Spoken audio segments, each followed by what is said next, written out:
இன்றைக்கி நம்ம பார்க்க போகிறது வந்து சோறு வந்து ப்ரெஷர் குக்கரில் எப்படி வடிக்கிறது அப்படின்னு நம்ம வீடியோ உங்களுக்கு சொல்லியிருக்கிறேன். பாருங்கள், வெறும் 10 நிமிஷத்தில் நீங்கள் சோறை ரெடி பண்ணிடலாம். கண்டிப்பாக வீடியோ ஸ்கிப் பண்ணாதீங்க. வீடியோ பார்த்துட்டு உங்கள் ஃபீட்பேக்கை சொல்லுங்கள்.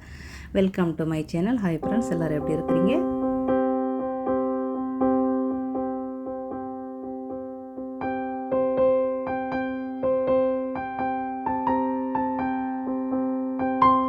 இப்போ நம்ம வந்து 1 கப் அரிசியில் உங்களுக்கு சொல்லி கொடுக்குறேன். நீங்கள் பாருங்கள். இதை வந்து நீங்கள் டபுளாக ஆக்கிடலாம், 3 கப்பாக ஆக்கிடலாம். அந்த ப்ரெஷர் குக்கரை மட்டும் சைஸுக்கு தக்கன மாற்றிக்கிறேங்க. இப்போ நான் சின்ன ப்ரெஷர் குக்கரில் வச்சு 1 கப் ரைஸ் போடுறேன். இது வந்து கிட்டத்தட்ட 2.5 கப்பு ரைஸ் இல்லை 2 கப் ரைஸ் இந்த ப்ரெஷர் குக்கர் வந்து வேகும், வடிக்கிறதா இருந்தால். ஓகேயா? வடிக்காத சாதமாக இருந்துச்சுன்னா 3 கப்பு நம்ம போடலாம். நல்லா கழுவிட்டு அதில் போட்டு தண்ணியை வந்து 3/4 மடங்கு தண்ணி ஊற்றிடுங்க. ஏன்னா வடிக்கத்தான் போகிறோம், அதனால் 3/4 மடங்கு தண்ணி தாராளமாக ஊற்றிடுங்க. இதில் வந்து லைட்டாக உப்பு வேண்டாம் போட்டுக்கிறங்க. போட்டு கொதிக்கட்டும். அந்த கொதிக்கிற டைம் வந்து ஒருத்தர் அடுப்புக்கு தக்கன நம்மளுக்கு வரும், ஒருத்தர் இடத்துடைய சூழ்நிலைக்கு தக்கன வரும். லைட்டாக உப்பை போட்டு கொதிக்க வச்சுருங்க. அப்புறம் கேஸ்கட்டை வந்து நீங்கள் போடணும். மூடிக்கு நீங்கள் போட்டு விசில் மட்டும் போட வேண்டாம். விசில் வந்து எப்படின்னா நல்லா உங்களுக்கு சூடு வந்ததோட உங்களுடைய அந்த தண்ணி அரிசி நல்லா சூடு வந்ததோட இப்போ கரெக்டாக 8:35க்கு நம்ம வந்து அடுப்பை ஏற்றுறோம். மீடியம்லேயே அடுப்பை வைங்கப்பா. இது வந்து லேசாக சூடு வந்ததோட அதுக்கப்புறம் நீங்கள் விசிலை போடுங்க.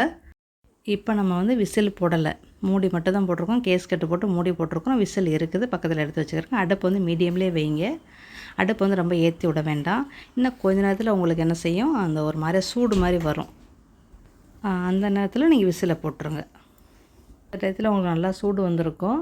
இந்த டயத்தில் நீங்கள் என்ன செய்யுங்க, விசிலை போட்டுருங்க. விசிலை போட்டு 1 நிமிஷத்துல 2 நிமிஷத்தில் உங்களுக்கு வந்து அந்த விசில் வந்து அடிச்சிடும். கொஞ்ச நேரத்தில் இப்போ பாருங்களேன், கொஞ்ச நேரத்துலேயே உங்களுக்கு வந்து இது பண்ணிடலாம். அது விசில் அடிக்க வேண்டிய அவசியம் இல்லை. இந்த மாதிரி வந்தாலும் நீங்கள் அடுப்பு அடைச்சி வச்சுருங்களேன். அடைச்சி வச்சுட்டு உங்கள் அரிசிக்கு தக்கன நீங்கள் வந்து டயத்தை வச்சுக்கணும். அந்த ஆறுறதுக்கு 10 நிமிஷம் வைக்கலாம், 15 நிமிஷம் வைக்கலாம், 8 நிமிஷம் வைக்கலாம்.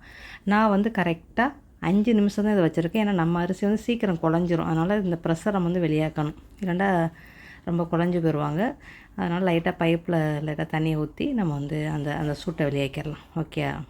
உங்களுக்கு வந்து உங்களோட அரிசி வேகிற டைம் தெரியும்ல, அதுக்கு தக்கன நீங்கள் வச்சுக்கிறோங்க. அதாவது இந்த ரேகா டைம், அதாவது அந்த வைக்கிற டைம் மட்டும், வேறு கொதிக்கிறது கொள்வது எல்லாமே சேம் டைம் தான். இந்த வைக்கிற டைம் மட்டும், விசில் அடித்து வைக்கிற டைம் இவ்வளோ தண்ணியாக இருக்கணும். அப்போ தான் சோறு வந்து நம்மளுக்கு நல்லா புழு புழுண்டு வரும். ரொம்ப தண்ணி திக்காக இருந்தால் நம்மளுக்கு புழு புழுண்டு வராது.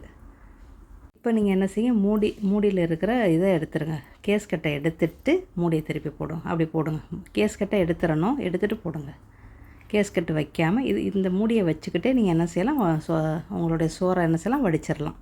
கஞ்சி தண்ணியை வடிச்சிடலாம். ஒரு 2 நிமிஷம் அதில் இருக்கட்டும், இல்லை 1 நிமிஷம் இருக்கட்டும். அதிலே உங்களுக்கு நல்லா வடிஞ்சிடும் நீங்கள் எடுத்துருங்க. நீங்கள் சோறை வடிக்கும்போது கேஸ்கட்டாக கலட்டிடணும். விசிலை எடுத்து போட்டுருங்க. போட்டு வடிச்சிருங்க. உங்களுக்கு சூப்பராக எல்லாமே நல்லா வடிஞ்சோன்னு நீங்கள் விசிலை கலட்டிடுங்க. அதோடு அவ்வளோதான். இதை நீங்கள் அப்படியே வச்சினாலே உங்களுக்கு அந்த சூட்லேயே என்ன செய்யும், அந்த சோறு என்ன செய்யும், புளிங்கிரும். நல்லா தண்ணி வடியணும். நல்லா வடிஞ்சதோடு அதுக்கப்புறம் நீங்கள் எடுங்க. தண்ணியோடு எடுத்துட வேண்டாம். நல்லா தண்ணி நல்லா ஒரு சொட்டு தண்ணியோடு இல்லாமல் இருக்கணும். அப்புறம் நீங்கள் வந்து உங்களோட சாதம் ரெடி ஆயிடுச்சு. வடித்த சாதம் ப்ரெஷர் குக்கரில் நீங்கள் ரெடி பண்ணிட்டீங்க. இதுவே நீங்கள் ரைஸ் குக்கரில் செஞ்சீங்கன்னா உங்களுக்கு டைம் ஆகும். இது வந்து ரொம்ப சீக்கிரமாகவே குயிக்காகவே நம்ம செஞ்சிட்டோம்.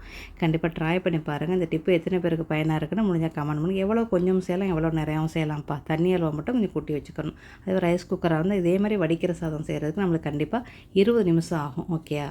நான் செஞ்சு பார்த்துட்டேன், 20 நிமிஷம் ஆகும். சாதம் வடித்த தண்ணியை வந்து நம்ம முடி கழுகலாம். அப்புறம் வந்து கொஞ்சமாக எடுத்து முகத்தில் வந்து கடலை மாவு, பாசிப்பயிறு, பச்சைப்பயிறு மாவை போட்டு நீங்கள் முகத்துக்கு நல்லா ஃபேஷியல் மாதிரி பண்ணலாம். ரொம்ப நல்லது. இப்போ இதில் வந்து 1 கப்பு காலையில் ஆக்கின சோறை போட்டு நல்லா ஊறட்டும். ஒரு ராத்திரிக்கு ஊறின பிறகு இதை பிணைஞ்சி விட்டு காலைல குடிச்சு பாருங்களேன், அவ்வளோ அற்புதமாக இருக்கும்.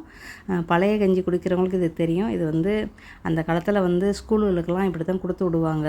பிள்ளைங்க கொண்டு வருவாங்க. நானும் வாங்கி சாப்பிட்ருக்குறேன். எங்கள் பாட்டியும் அதே மாதிரி செய்வாங்க.